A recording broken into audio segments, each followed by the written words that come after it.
Hello friends, welcome back to my channel ബദാനിയ. ഞാൻ ഇന്ന് നിങ്ങളെ ഒരു കാര്യം കാണിക്കാം കേട്ടോ. ഓച്ചിറക്കളി കാണാത്തവരുണ്ടെങ്കിൽ ഓച്ചിറക്കളി കണ്ടോ.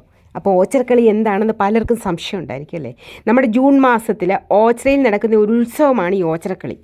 ശരിക്കും ഇത് രണ്ട് ഗ്രൂപ്പുകൾ തമ്മിലുള്ള ഒരു കളിയാണ് കേട്ടോ. ക്ഷേത്രത്തിലെ പടനിലം എന്ന സ്ഥലത്ത് രണ്ട് ഗ്രൂപ്പുകൾ തമ്മിലുള്ള കളിയാണ് ഈ ഓച്ചിറക്കളി.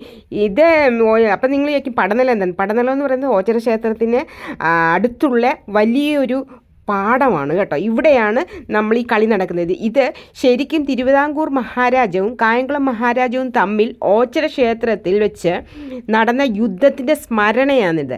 ഇപ്പം അതിൻ്റെ ഒരു ഓർമ്മയായിട്ടാണ് ഇവിടെ നമ്മൾ എല്ലാ വർഷവും ഓച്ചിറയിൽ ഈ ജൂണിൻ്റെ മധ്യത്തോടെ മീൻസ് മിഥുന മാസത്തിലെ മഴ സമയത്ത് ഈ ഓച്ചിറക്കളി നടത്തുന്നത്. ഇത് നമ്മളെ എല്ലാവരും ഓർമ്മിപ്പിക്കുന്ന ഈ യുദ്ധം ഓർമ്മിപ്പിക്കാൻ വേണ്ടിയിട്ടാണ്. അല്ലാതെ ഇവിടെ മത്സരമൊന്നുമില്ല. ശരിക്കും രണ്ട് ഗ്രൂപ്പുകൾ തമ്മിൽ നടത്തുന്ന ഒരു കളിയാണ് ഈ ഓച്ചിറക്കളി. അപ്പം ആരെങ്കിലും കാണാത്തവരുണ്ടെങ്കിൽ കണ്ടോട്ടെ എന്ന് വിചാരിച്ചാണ് ഞാനിപ്പോൾ ഇത് ഇവിടെ ഇട്ടത്. ഇപ്പം അങ്ങോട്ട് ഓച്ചിറക്കളി നടന്നതേ ഉള്ളൂ. അപ്പം സ്പോട്ടിലിട്ടേ. Thank you.